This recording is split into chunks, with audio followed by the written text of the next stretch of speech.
In the low purple light of the Amethyst Estate, after a hearty but possibly bland dinner, our new Killcasters have begun to disperse for the night, truly winding down.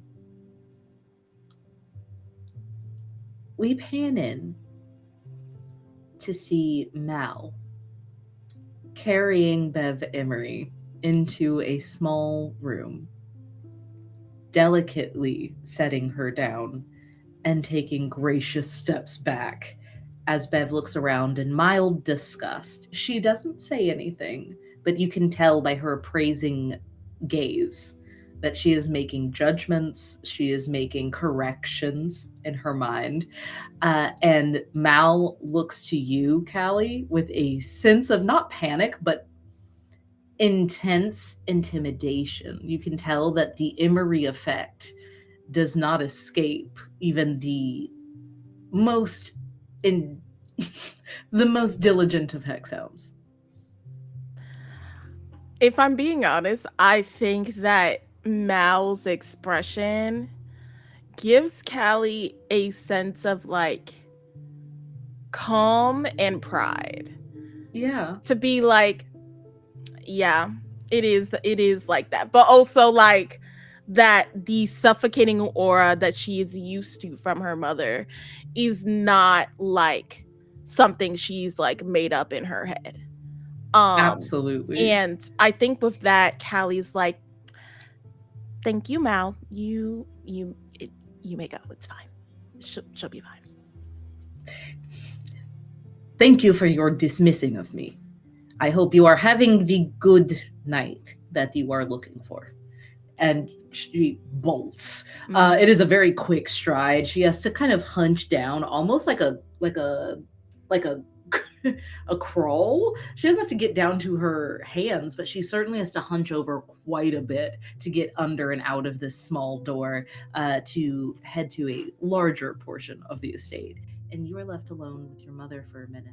And I think in this moment, as I'm alone with my mother, Callie is fluffing her pillows, taking out some like disposable sheets that she knows her mom would be more comfortable in. And by disposable, I mean like rich people disposable, where it's Yeah. like anybody who didn't have money would never get rid of these.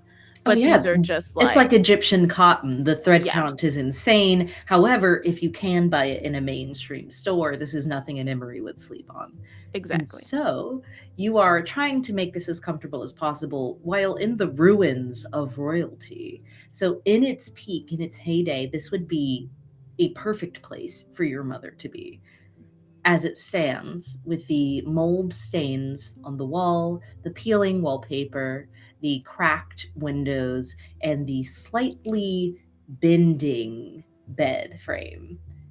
Your mother sits down and pats the bed next to her and says, "It has been a very long day, and I think you and I should talk a bit. Possibly not about the long day we've had."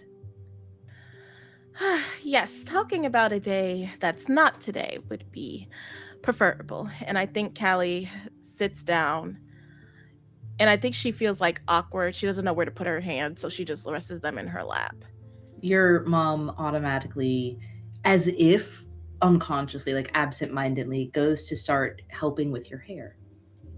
She begins just taking down just the buns, so to kind of release them. She starts getting the debris and things out of in between the braids, and she is trying very hard to keep her hands steady. It seems like there are some after trimmers as the effect of the hex is still leaving her. And she says, "Okay, not talking about today. Why don't we talk of tomorrow? Your friends and you must have plans after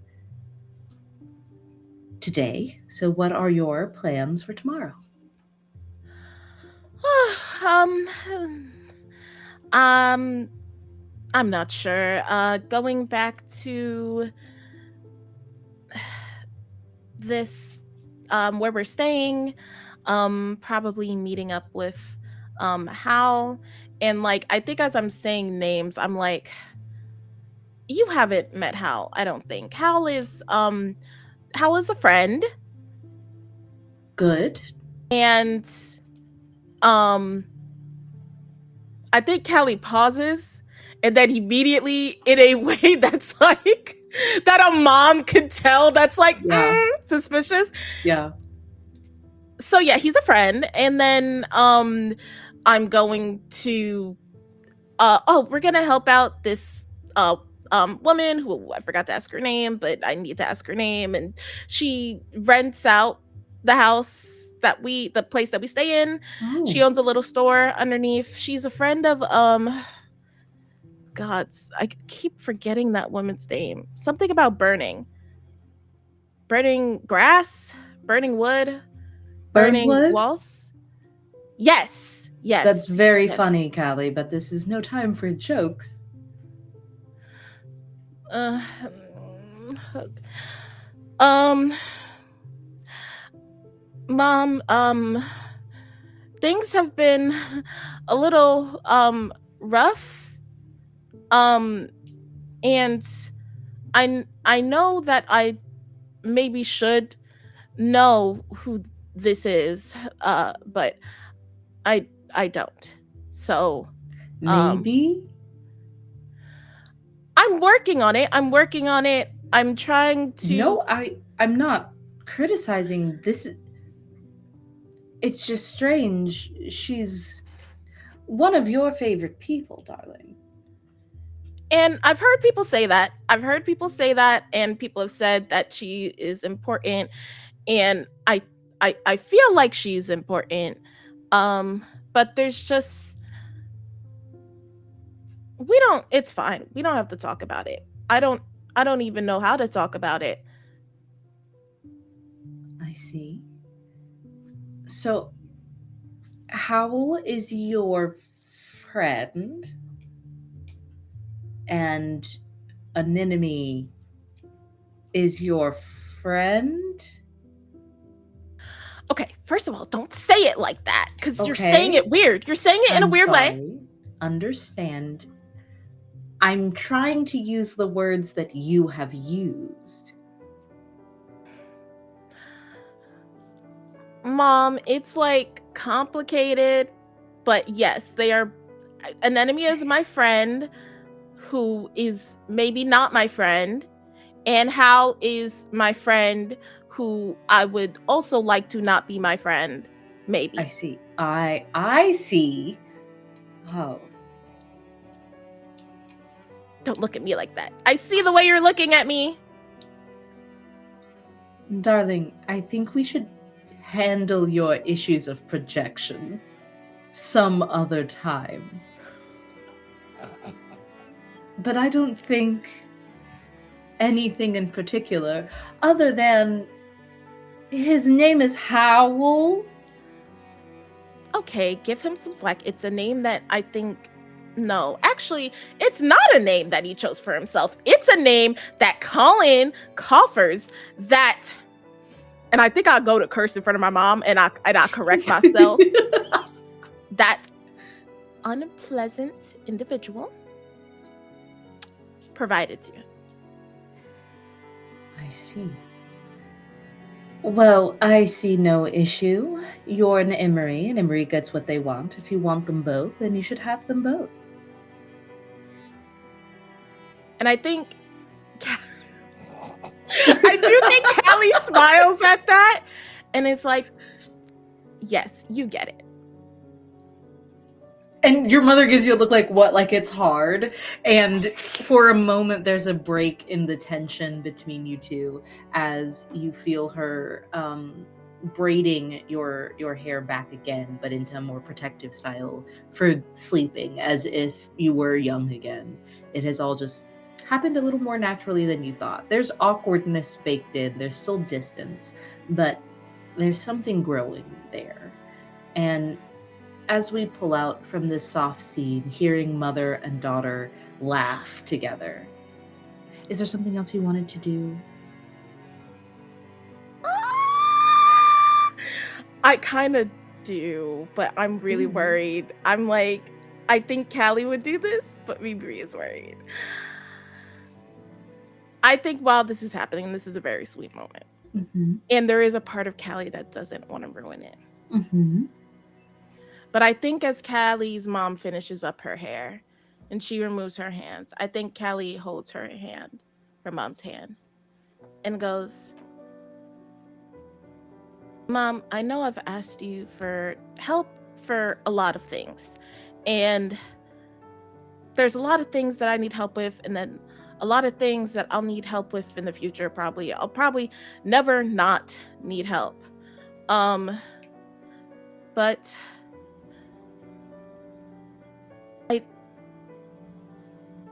there's something that I haven't told you that I need to tell you.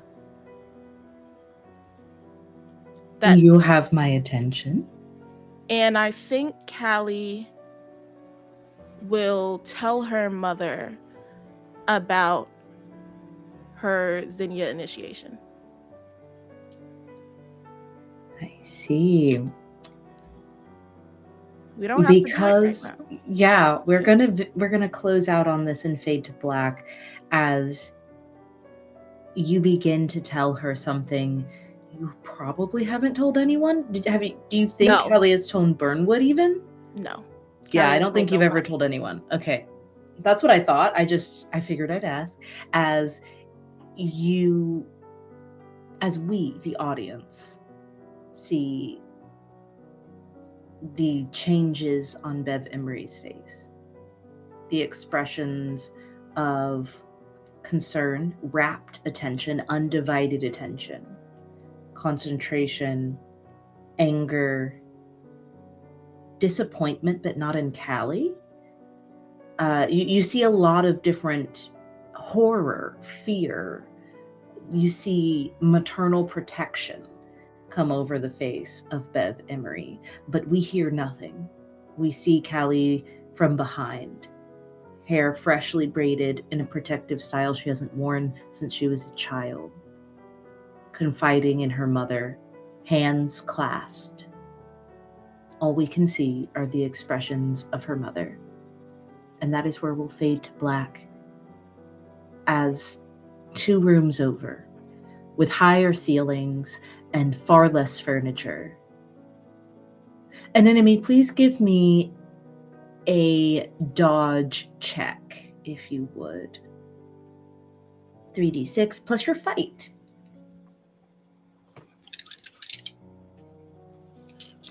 I'm not good at fight. It's a 0. It's not a negative, but I'm not good at fight. It's fine.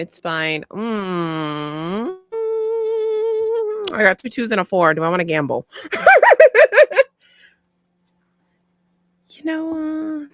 Do you? I'll do it. In the sense that if I want it narratively to, what? Okay, let's see. That's a 9, but I'm gonna let it be because that makes narrative sense. On a 9, we pan into this room. Part of the ceiling is collapsed away, and there are boards, like planks, 2x4s laid over it, haphazardly to keep the worst of the weather and the largest of animals out. Moonlight is trickling in. We see books strewn about here. This seems to be like an abandoned study, certainly not a place made for sparring, but we see an enemy go flying back and hit a stack of books. Pages go fluttering around and cascading as Mal takes a deep breath and rolls her shoulders back and says, "Damn, mumble Nem, you get up. Try again to hit me."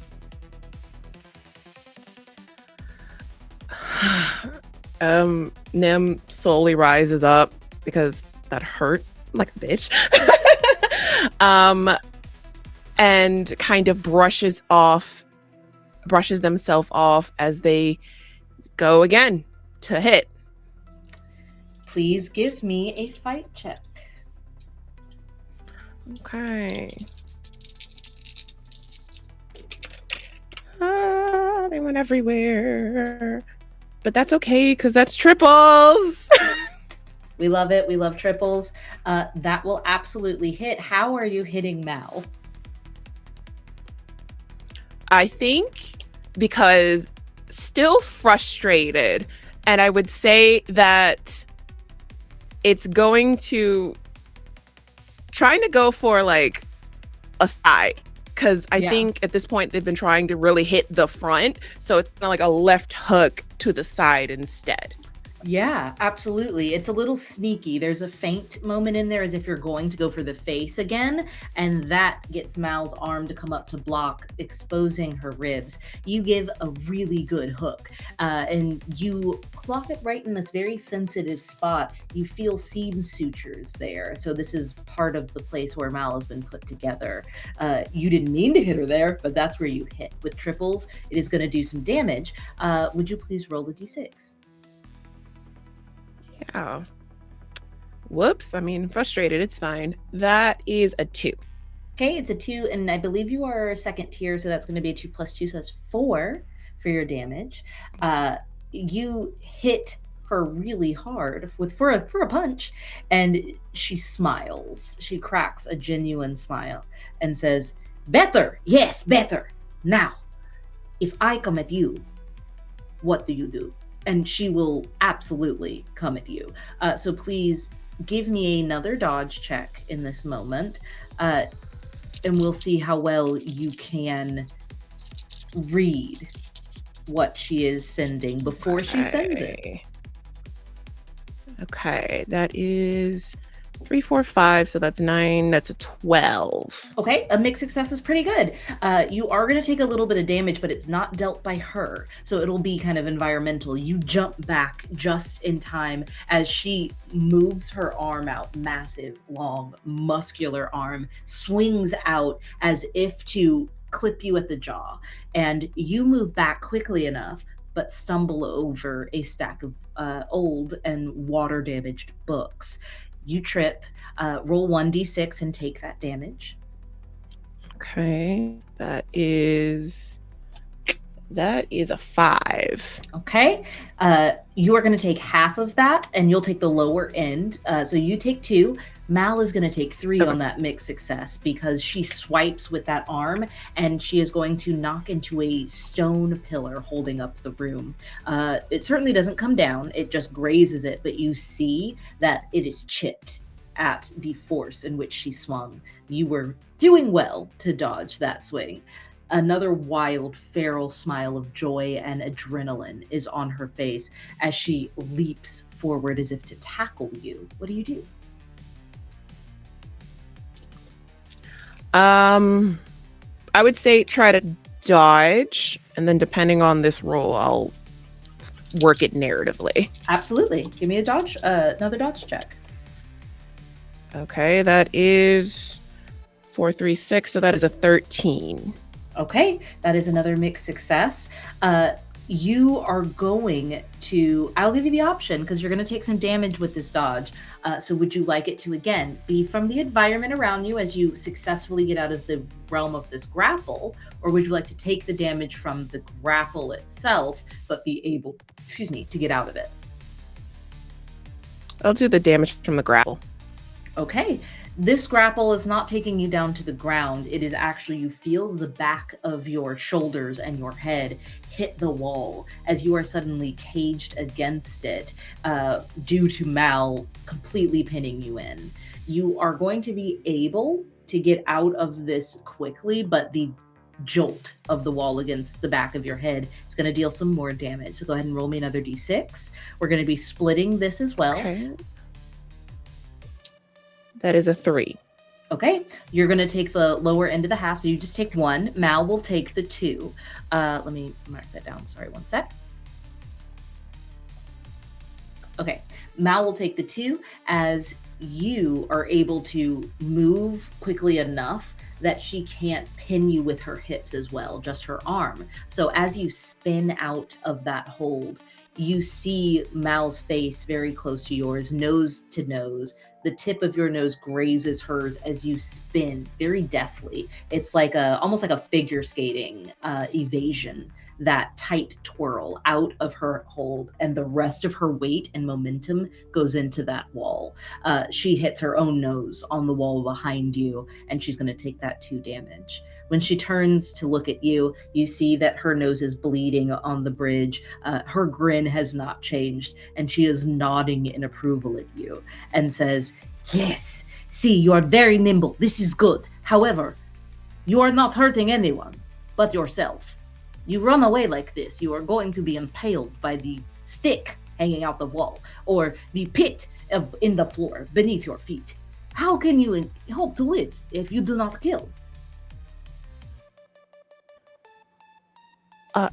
I mean, I would say I never had to kill, but that's not correct. I just use weapons to kill. I wasn't good with my hands when it came to fighting. So I'm still learning about that. "I have seen hands. Your hands are fine. Come." And she grabs your wrists and pushes them close to her face and begins to do this very lightly. It's like playful. She's letting you know that you can make contact. And as she does this, she goes, "See, you are not going to break Mal. Mal is unbreakable. Look at Fist. This is not hurting me." And she'll continue to do this until you break a smile. If you are resisting a smile, I will need a persuade resist. If not, we can continue. Nah, we're resisting because please still roll a frustrated D20. and doesn't smile.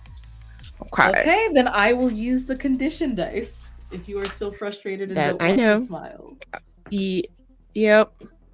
Okay. That is 13. Okay. That was the DC exactly, but with your condition die, that takes it down by 2, which makes it an 11. And so you try to resist smiling, but you see one trickle of blood from her nose come down, and it kind of goes here into another scar, which turns it into more of a smile because of the way the scar has formed. And Mal looks ridiculous. And the light in her eyes from the fight alone is pure joy. It's something you haven't seen before, especially after a fight. Usually people are terrified. Mal is clearly enjoying this, and it's not because you're getting hurt. She's enjoying doing something she's good at, and she's trying to teach you. So as you resist, you feel the smile like a traitor break out across your face, and her grip loosens a bit, but she still holds on to you as she says, "You are strong, Mumble Nim. You must use that strength." And she releases your hands and turns her jaw towards you, as if daring you to hit her. What do you do?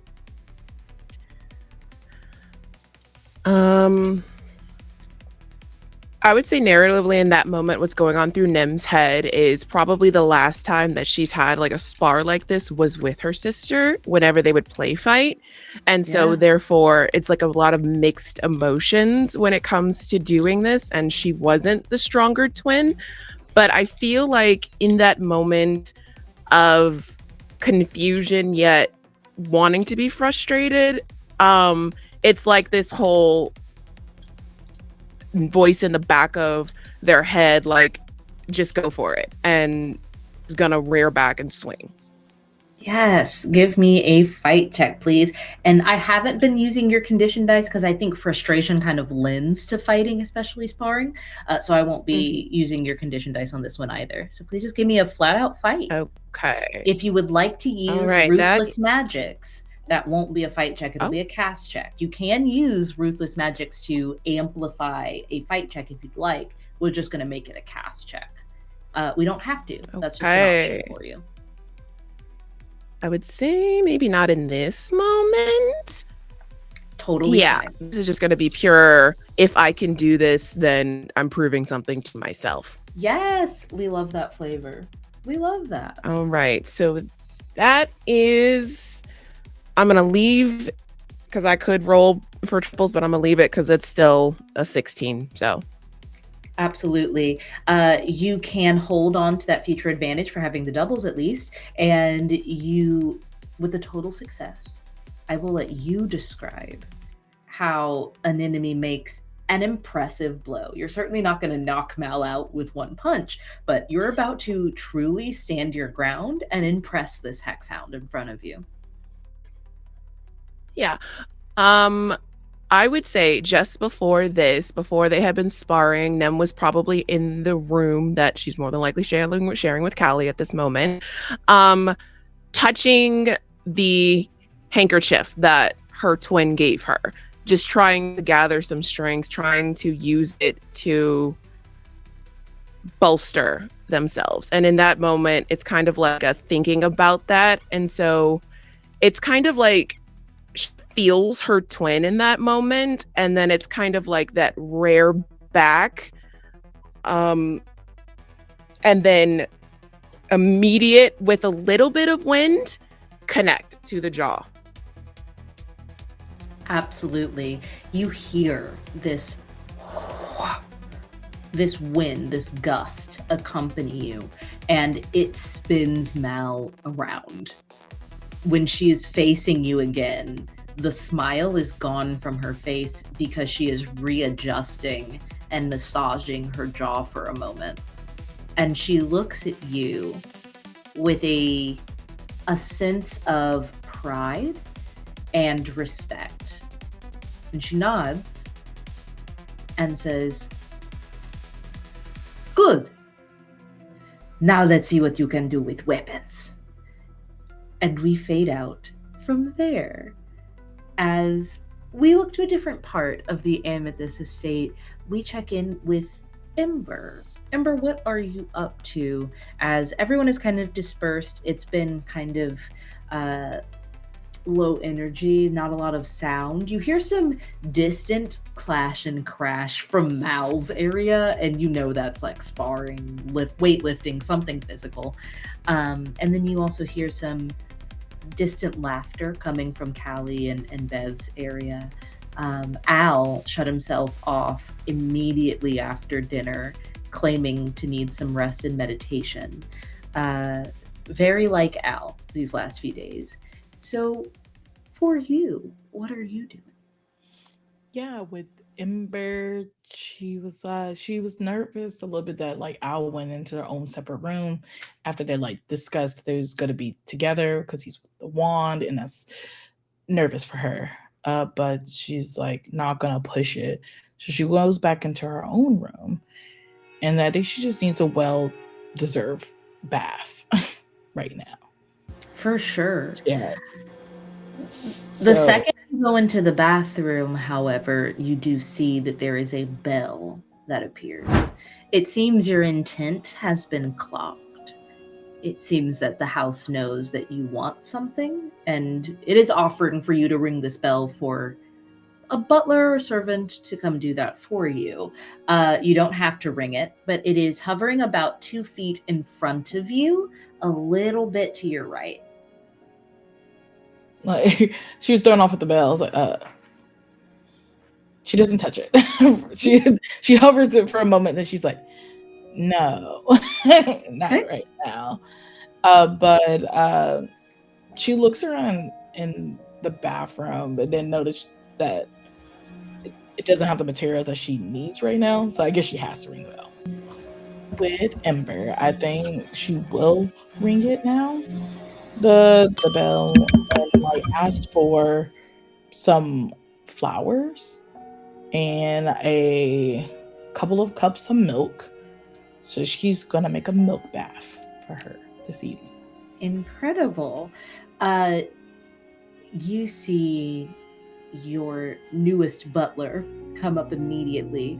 It's kind of like a poof of blue smoke just appears, and immediately it already has in hand a platter, silver, gleaming, freshly cleaned, with a pitcher full of warm milk and flowers floating in it, very aromatic, and has a bunch of hot stones and some hot water ready. And they begin preparing that for you pretty much wordlessly. I think she stops them for a moment. She's like, I just want to do this myself. I just need the ingredients. They look at you terrified, like, yourself, but they don't say anything.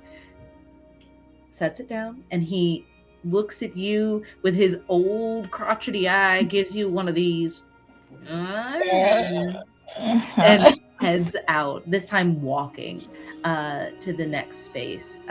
Instead of poofing out of existence, leaving out the front door, you hear your bedroom door close behind him, and it's just you in here. The moonlight is trickling in. There's no stained glass in the bathroom. In fact, you can see out over the grounds, which looks out over the gardens, the hedge maze, the lake, or it's like a pond, really, out there as well. And you can take care of yourself for a little bit. Yeah. So with Ember, it's basically like a reflection time for her.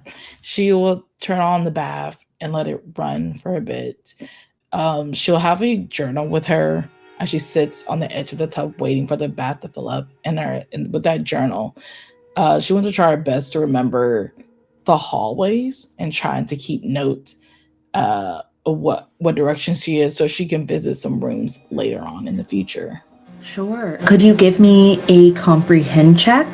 Yes. And we'll see if how well you can remember this.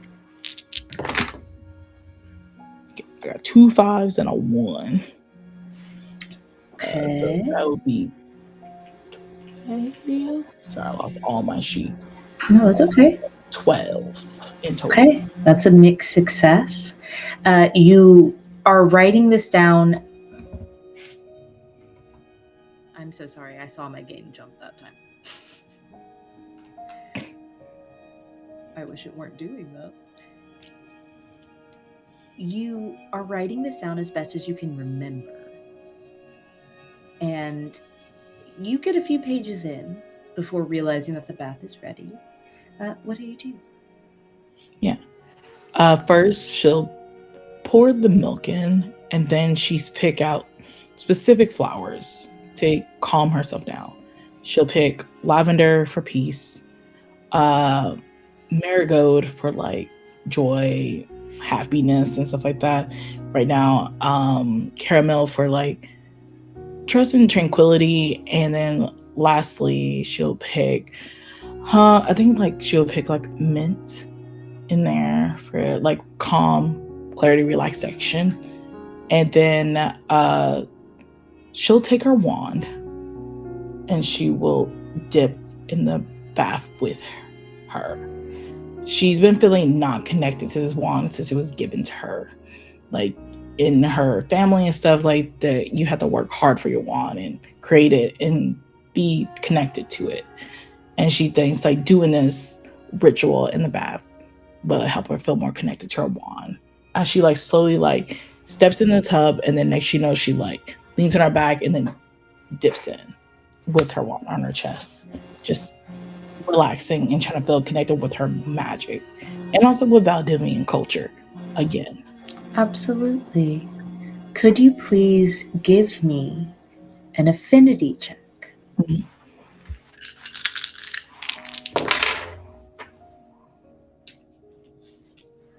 That is 2 2s and a 4, and +1 is a 9. You have 2 future advantages. You could use a +1, and you can re-roll one of those 2s if you'd like. Because your last one you rolled 2 5s, and this one you rolled 2 2s. So you can use the +1 from last one. You can re-roll one of those 2s, try and get something a little better. Yeah, let's re-roll one of these. That did not work. No. Okay. I rolled a 1. Okay. If you'd like, though, you can still use that +1, which gives you a mixed success at least. Okay. Yeah, I'll do that. Incredible. So with the mixed success, go ahead and expend a source point, because this was a cast check for affinity. Mm-hmm. You are going to choose a magical setback. Okay. However, you can't see this from underneath the milky water, but on that crisp white surface with those floating herbs and flowers meant for calming, meant for healing, meant for clarity, we see them begin to coalesce together, drifting together to form a pattern, a circle, almost like an Ouroboros of plant life, circling right above where your head should be underwater. It spins clockwise. And just as you crest out of it, we see one of those lavender springs laying on the wand. You feel attuned to it now. However, what magical setback are you choosing? Oh, excellent question. Amazing, even.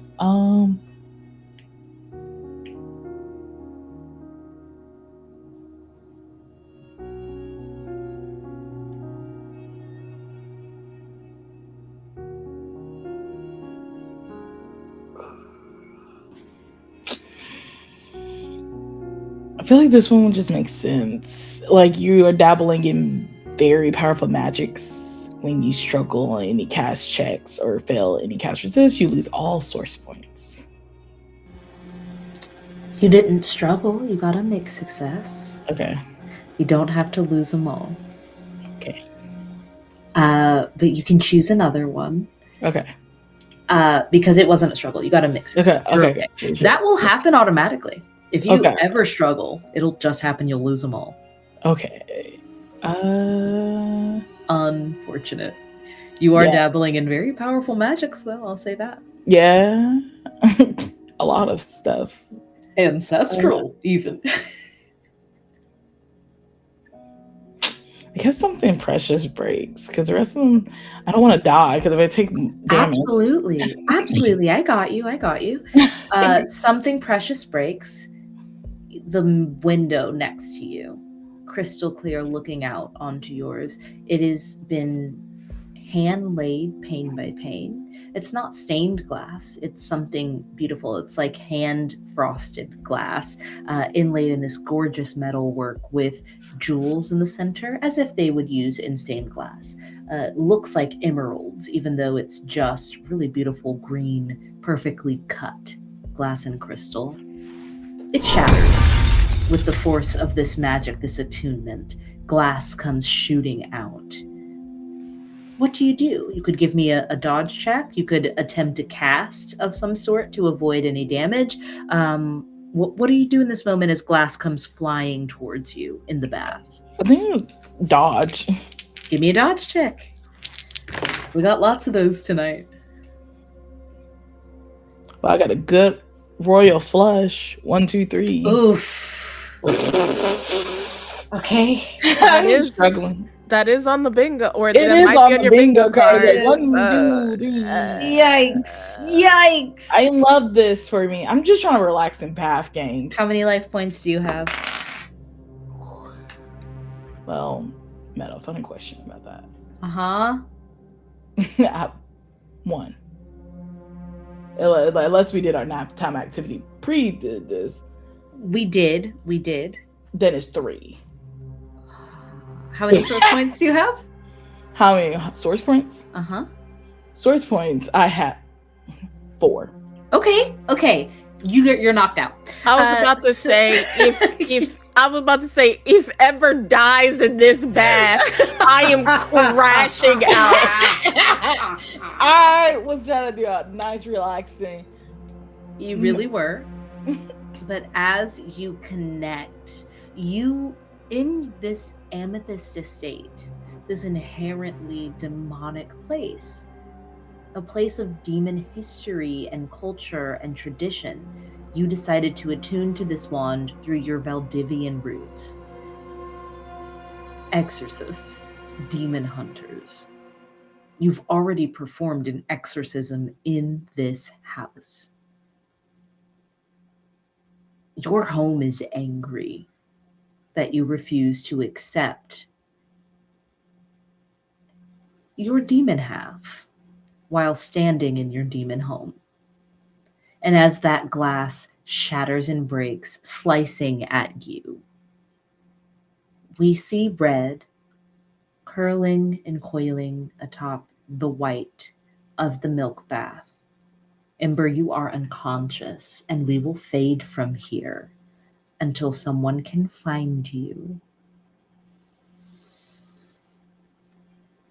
Meanwhile, Anemone, could you please do me a favor? I need 3 checks of your choice for how you've continued to spar. As we said, we left off with, let's try it with some weapons. That's your choice. You don't have had to have switched over to weapons, but give me 3 checks, whether they're cast, whether they're fight, whatever you'd like to do. Give me 3 checks and let me know what they are as you do them. Okay. Can you separate? They have to be separate. They have to all be the same. They have to be separate. Okay. So you can do 2 fight and 1 cast. You can take it. Yeah, that's what I meant. See what happens. Yeah, that's fine. Okay. I'll do. The first one was a fight. Okay. Then that's 555s. Okay, triples. So that was a total success. The second. I'm going to roll the damage for that. Okay.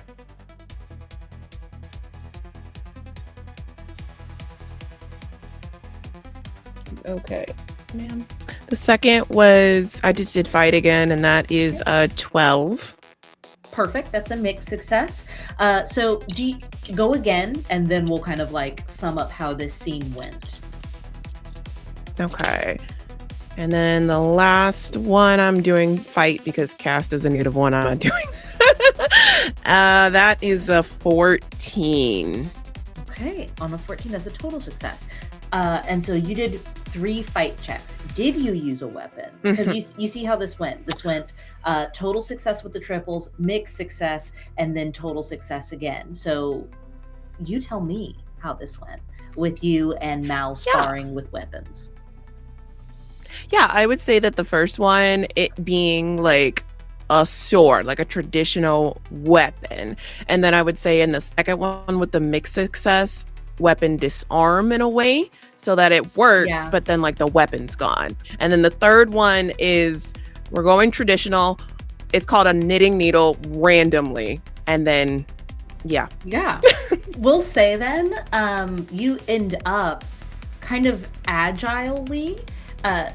Mal picked up the sword that you dropped and is on one knee, having scooped it off the floor, and is pointing it at your throat. Meanwhile, you are leaning around the sword with your knitting needle right at her throat.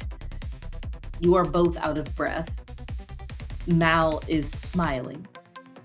Do you say anything in these moments as you are kind of frozen? After this spar, the spar is over. There's no future moves to be made, but there are things that could be said if you would like. I'm still not very good at weapons, but knitting was always something that I was good at. And a knitting needle. I'm lethal with a knitting needle.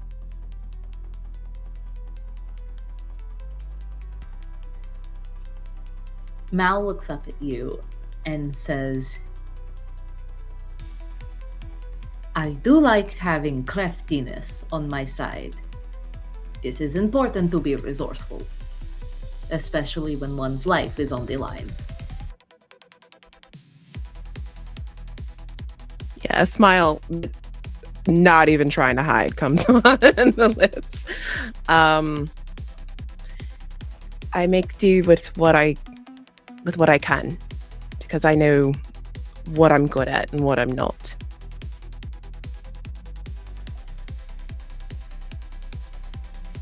Is it something you are needing help finding out?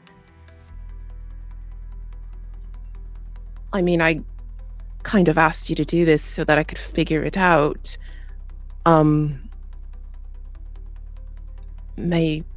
Perhaps I could use an absolutely pause in between. Perhaps I could use some assistance. Yes. Mal is pointing the sword that you used on them at you, and instead moves it around to your back, flat against your back, the small of your back, and moves her hand to grip the blades in. She stands and pulls you forward with the sword and looks down at you and says, "Is it still true that you do not like me, Mumblem?" I don't recall actually saying I don't like you. I just didn't. And then kind of looks down and then looks right back up at them. But I can say I really did not like you getting hurt earlier. So I'm very pissed off about that. Mal smiles and releases the sword and kind of swings it back to land on her shoulder as she can look down at you and says, "I will do my best to not get hurt then. I would not like you to be angry at me, Mumblem." Well, I would hope so, because as you can tell, I have thorns. And points to the knitting needle. Mal gently touches your hair, one of the strands that is becoming locks, and says, "And petals, too." And Callie, is at this point, if you would like to, you can enter this room. Yeah, I think I would come in, and I think I look at Mal and Anemone. Can I roll a vibe check? Or yeah, go ahead. Oh geez, I am worried about this now. Though. I'm not even gonna hold you. Okay. So vibe is, what is vibe? Intuit. Okay. 6, 7, 8, 9, 10, 11. Don't you have advantage on vibe checks? Because I know you and me do. I do have something with vibe checks, but it's not advantage. It's I have clairvoyance. Anytime I roll a vibe check, you can roll a separate d6 to determine. Would you like to roll a separate d6 and get some extra information? Yes, absolutely. I rolled an 11, by the way, so big success. And I got a 3, so that would be sense of smell. Oh, this is gonna be weird. Okay. Anyways. Okay. Incredible. On a mixed success, Callie, you smell something. Oh, expend a source point, because on a mixed success, you have to expend a source point, as the magic inherently in you is needed to push a little bit to get a true answer here. But you're going to get the answer. You smell something you've never smelled before as you enter this room. It's not just sweat, it's not blood, it's not rubble, it's not water damage, it's not mildewed books. There is something you truly cannot identify at first. You walk in, you see Mal towering over an enemy who is smiling up at Mal. And Mal is holding one of an enemy's locks in her hands, between her fingers. It smells like nectar mixed with musk, mixed with flowers. You realize you think you're smelling pheromones as a premonition. I think you see Callie's eyes dart between Anemone and Mal, and Callie's just going to not say anything and walk out, but like has a strange, complicated expression on her face. But she is going to walk out, but then like take her phone in the doorway and take a picture, and then like run out. That's a wild behavior. No, 100% wild behavior. It's like I don't know how I feel about this, so I need to analyze it. It's like essentially like I don't feel negatively, but it's like, shouldn't I feel negatively? What does it mean to not feel negatively? What could that possibly mean? I gotta think about this more. And enemy, you see Callie run off.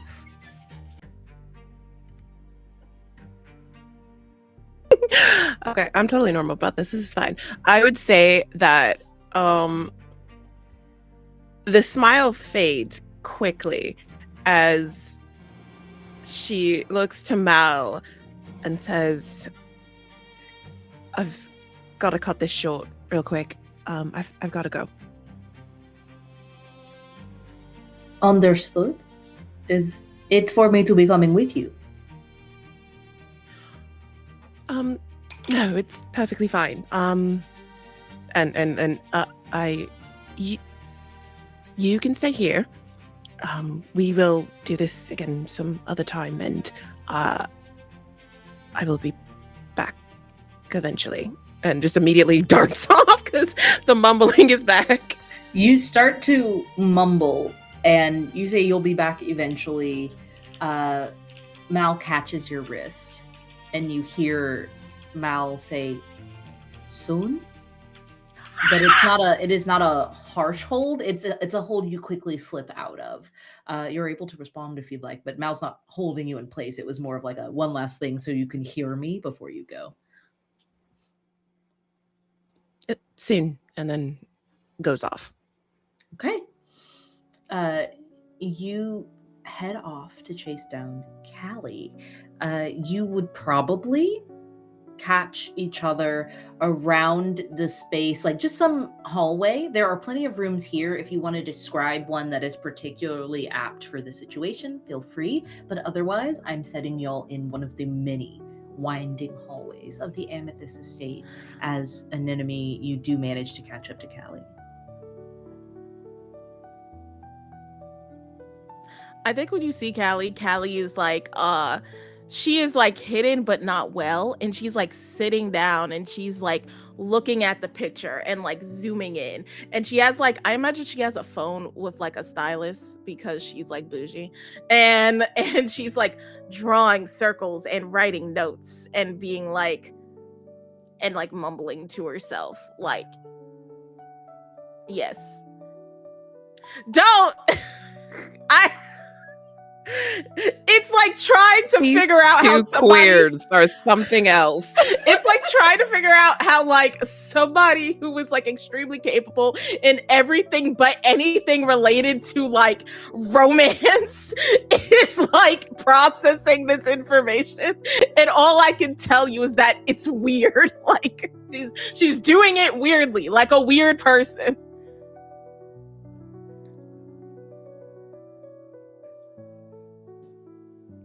So they spend too much time together because that was Nim. Got it. Pretty much. They are rubbing off on each other.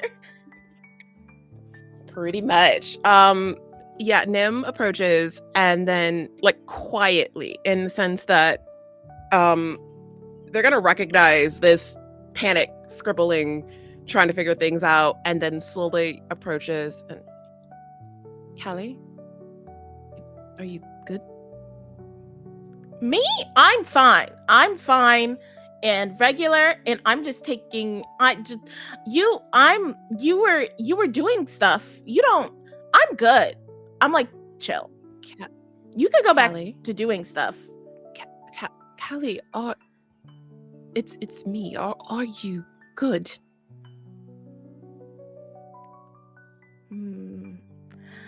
I think you asked if Callie's good. Not the one. And it's like, she's like, looks at Anemone and then looks down at the picture and then looks down at Anemone, and then like,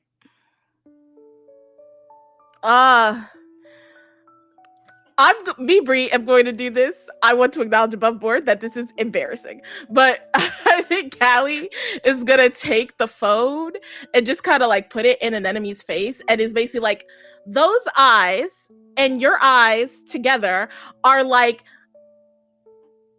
the story that I sent you about like honeysuckles and love and stuff. And I don't know if you read it. It was a very good book. You should read it. But basically, this is like James and Jacob hated each other and they despised each other, but they also like longed and fought, and it was like sweaty and like messy. And this is that. And I don't know if this is that, and it's been a short amount of time and it's different. It's not the same, but it looks the same. And basically I'm fine. I think I don't know. I don't know. I don't know how I feel. I don't feel negatively, I don't think, but I think that I should, but I don't know if I should, because then that wouldn't make sense, because it's very complicated. I'm gonna stop talking now. First of all, of course I read the book you gave me. I read the whole entire list you gave me. Of course I'm going to read the book you gave me.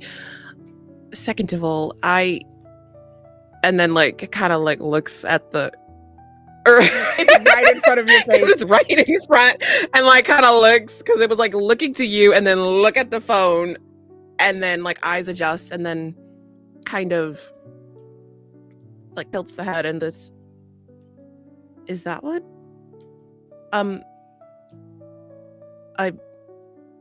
don't. Okay, like I said, I read the book. I understand, and I figured, things are. They were good. They were obviously good between the two of us. We figured it out, and now I'm just also confused, but not in a confused about you sort of way, in more of a generally confused. And then here comes and then Nim ramble, so this is gonna be very awkward too.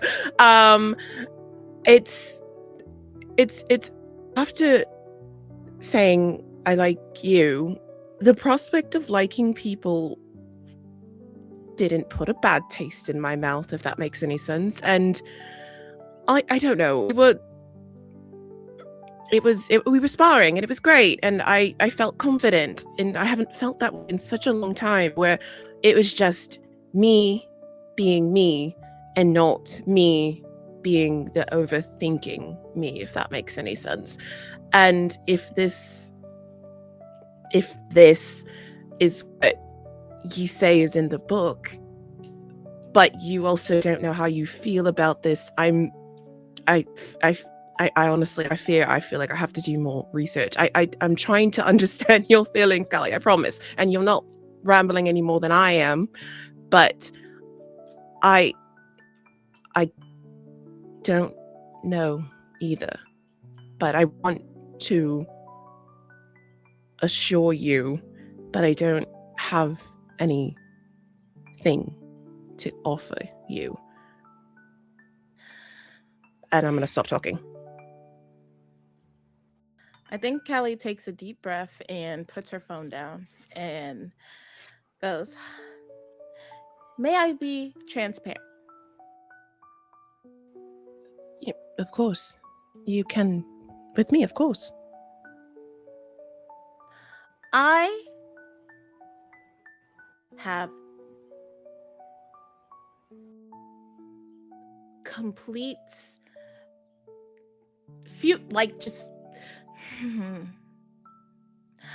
I have extremely strong premonitions, and I would even argue that I have some of the best premonitions that any water witch has ever had in the history of all existence in time, right? And as I say that, I would like to say that in that room, I had a premonition, and I could smell both you and Mal together, and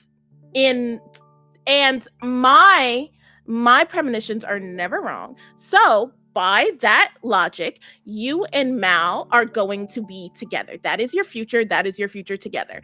Can I count this as giving unsolicited advice? What's the advice? What are you advising? I guess I should get to that part. And and then you got it. Callie goes, and I don't think you should fight that. If my premonitions say that you guys will be together, then obviously that's true. So that should happen. My main concern, my main thought process is I don't know where if I'm there or I'm not there, and I would like to be there, but I also don't want to fight my premonitions because my premonitions are always right. And I would like to still be there, but you said that Mal made you feel confident. And I'm like, do I not make you feel confident? Do I make you feel like you have to think all the time about things that are complex and strange? Can I thank you. That absolutely counts as Yay. unsolicited advice. And my cat just burst open my door, so that was terrifying. There's a lot of rambling going on in this hallway. I'm not going to stop it. I will say you can hear approaching footsteps. This is a pretty echoey, cavernous area, and it sounds like the butler's footsteps.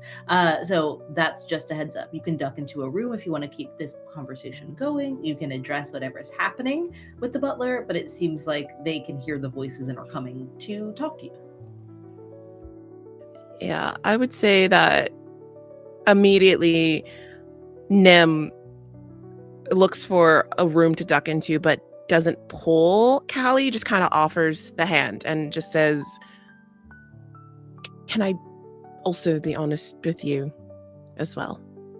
But not where the butler's coming. And Callie, I think like just realizing that she's like hearing footsteps that are not like theirs, like takes your hand and goes with you and goes, yeah. And she's talking a little bit quieter. She's like, yes, of course. Immediately goes to a quieter part of the room, and then is still holding Callie's hand,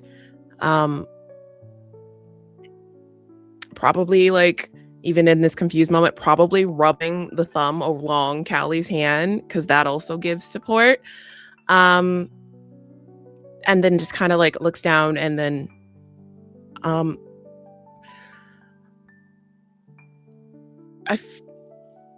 I hear you and don't think that I'm not hearing you. And these premonitions you say, I mean, it's a lot. It really is. But hear me, okay?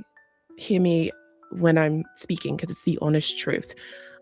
You kind of see her out of her pocket takes out like the handkerchief that her sister gave her, and then also rubbing it with the other hand, and then kind of takes a deep breath. What I feel or not feel for Mal is complicated because it is all tied to my confidence with losing my sister. Knowing that my sister sent her is hard for me because I constantly feel like even from the grave or from, where she is now, I feel like weaker sister. I feel like I always need somebody to protect me. And it's hard. It's like losing a piece of myself and then gaining that piece and then realizing that it isn't just you anymore. It's still the other part of you, but it's a constant reminder that you're not strong enough, that I'm not strong enough. And I wanted to spar with Mal because one, you know how I feel about beating Howl up whenever, because of all of that. Of course, beating something up to get my anger out helps, but also I don't want to be seen as weak. I never want to be seen as weak or feel like I'm weak. And so the confidence that Mal gave me, it was in that. And it was nice seeing someone acknowledge that. Not saying that you don't.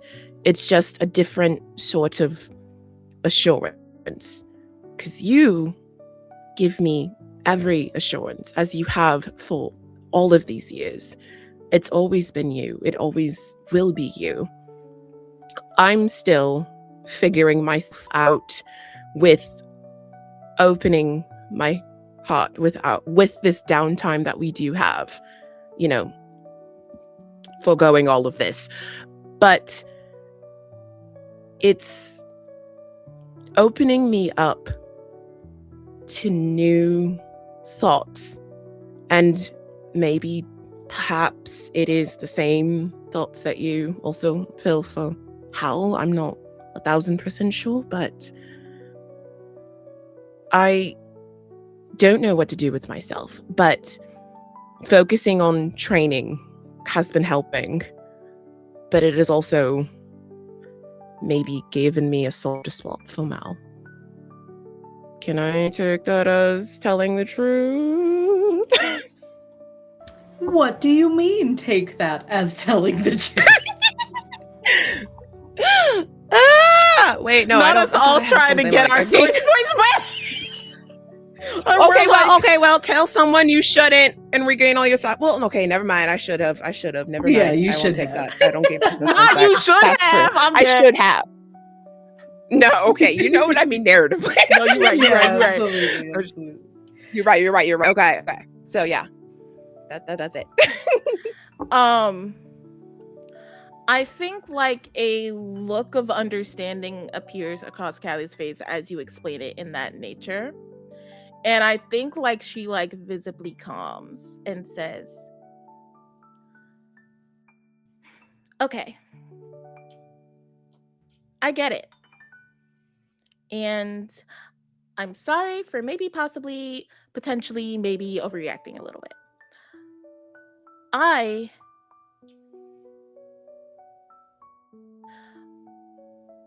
You are amazing.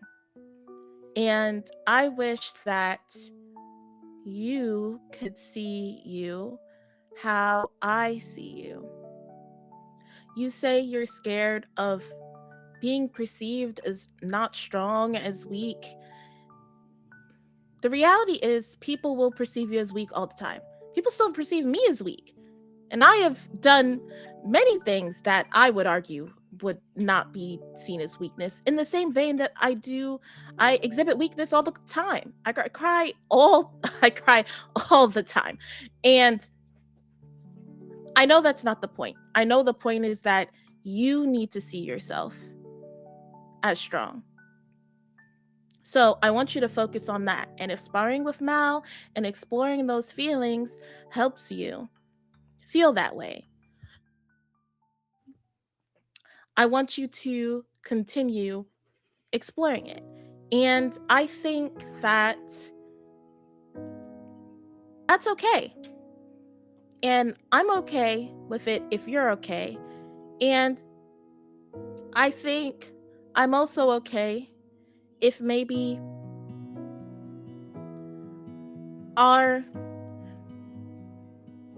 dynamic or relationship or whatever you want to call it is us being each other's soft place to land.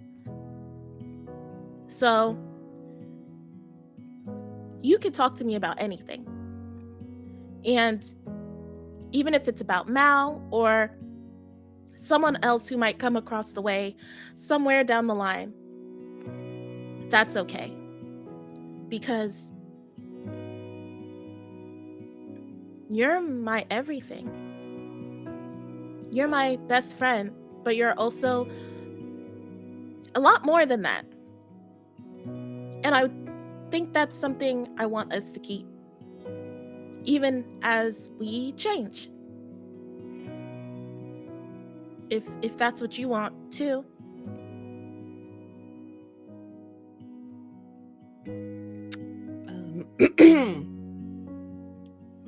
Would it be okay if Nem gives Callie a kiss on the cheek?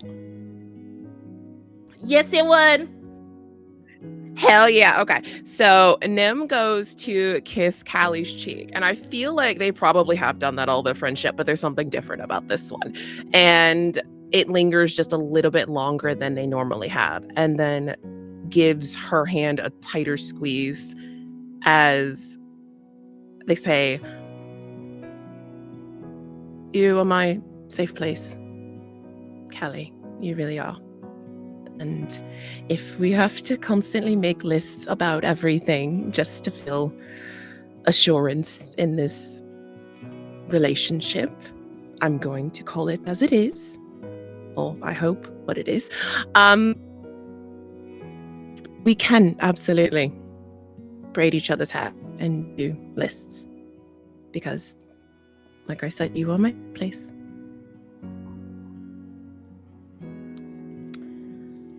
Permission to kiss an enemy on the lips? Yes! They kiss on the lips. Callie, I think there's just like a bright sparkle in like Callie's eyes, and she just goes for it. She just kisses you.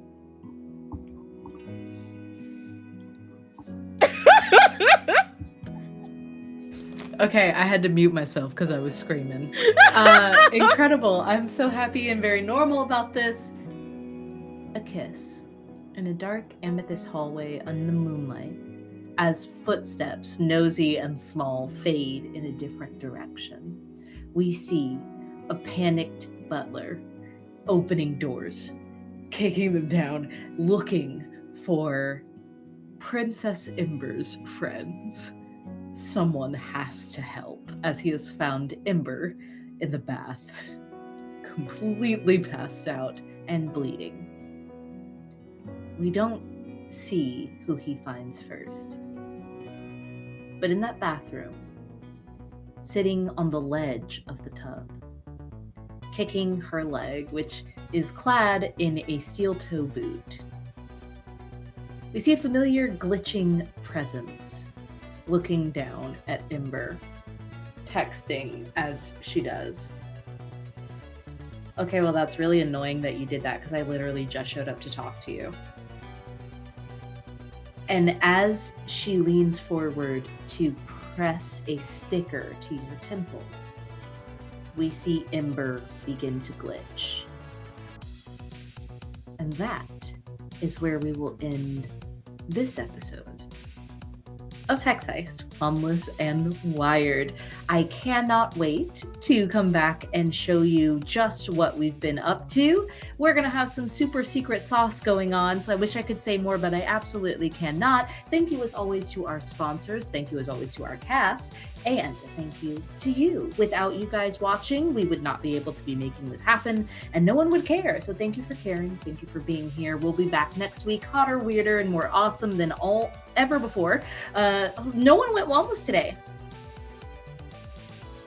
I put the one on the one day since anyone went wandless. Because it was yesterday. So we are one day in, gang. We can do this.